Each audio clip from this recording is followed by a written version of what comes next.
Hello, and welcome back to Take a Look Around the World. My name is Nyasha, and today we're diving into one of the biggest stories in the tech world right now, the Gmail cybersecurity breach. If you've seen the headlines, you might be worried. Was Gmail hacked? Is your data safe? Well, the truth is a little different than the headlines suggest, and it's important to know what really happened because scammers are already using this incident to try and trick people. So let's break it down a bit, right? So we're going to start with the what happened. In June 2025, a hacker group known as ShinyHunters, also called the UNC 6040, pulled off a breach. But here's the twist, right? The twist is that they didn't hack Gmail itself. Instead, they targeted one of Google's corporate Salesforce systems, and they did so by actually using a classic social engineering trick called phishing or vishing, right? So basically, this is whereby they pretended to be IT support staff, made convincing calls, and tricked employees into approving access for like a malicious app. That gave them a backdoor into the Salesforce system, and once inside, they managed to access basic business contact information such as names, email addresses, phone numbers, and notes, right? Here's the key point: no Google or Gmail passwords or emails or financial data were exposed, but even limited data like business contacts can be dangerous in the wrong hands. Why does this matter?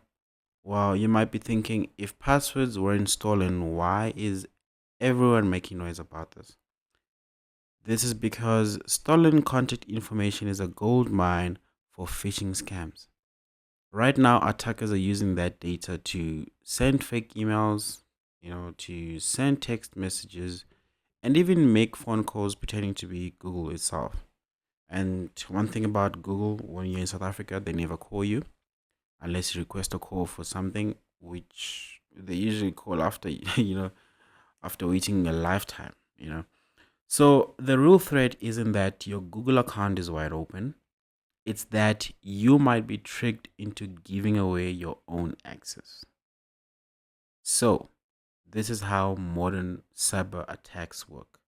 Less about code, more about psychology. Right. And you might be wondering, what is Google's response in this whole thing? Well, to Google's credit, they moved fast. They cut off that attacker's access. They investigated the breach, and by August, they notified affected users. They also issued like a global warning to their 2.5 billion users, and the message was simple: Gmail itself wasn't hacked, but you need to be on a high alert for scams trying to exploit this news. That aside, you might be asking yourself, what can you do to protect yourself? All right. So what you can do to stay safe is the following. I'm just going to give you like five pointers. The first pointer is that you need to turn on your two-factor authentication or pass keys, right? This makes it impossible for hackers to get in. And impossible in the sense that it gives them extra layers for them to try and bypass and to maneuver around your security for them to be able to get into your device. One thing about security that I've learned the more I dive into cybersecurity is that security is just a point of view. Security is a point of view, and if someone really wants to hack you, they will do everything they can. They will literally do everything they can. And really, this is to try and mitigate that to a certain extent. Number two, you'll have to excuse me on that. Number two, it is to use a strong, unique password. Try not to reuse your Gmail password everywhere and anywhere else. Try to be creative with your passwords. Try to use different password for each and every account. Don't use the same password on your PlayStation. Don't use the same password on your Gmail or your Wattpad, on your YouTube. Well, YouTube is part of Google. My bad. On your Netflix, on your Showmax and so on.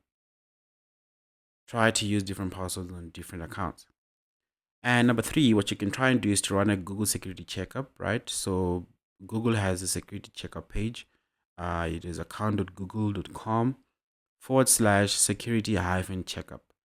And once you're on that page, you can just follow the prompts to actually try and run a security checkup and see what has been compromised, if your account is logged in somewhere else, or if there is any activity that took place that you were not aware of.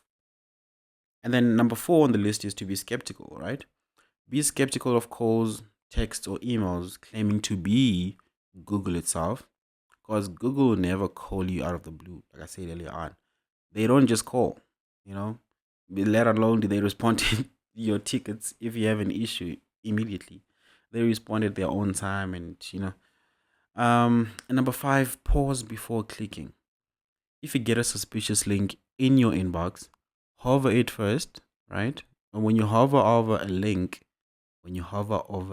that's interesting. When you hover over a link, you will see the full link at the bottom left, usually, if you're using Chrome, the full link of that hyperlink that you're about to click.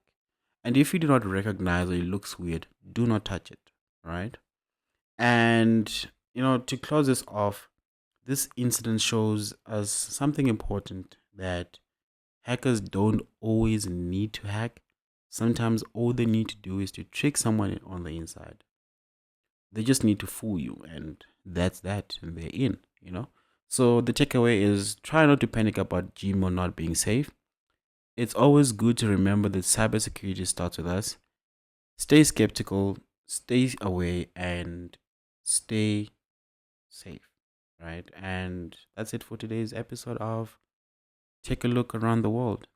If you enjoyed this breakdown, make sure you subscribe or follow the podcast so you don't miss future updates.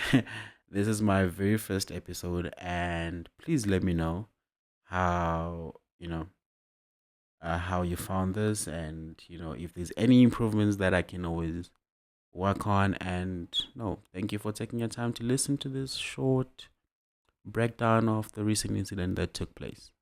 Take care.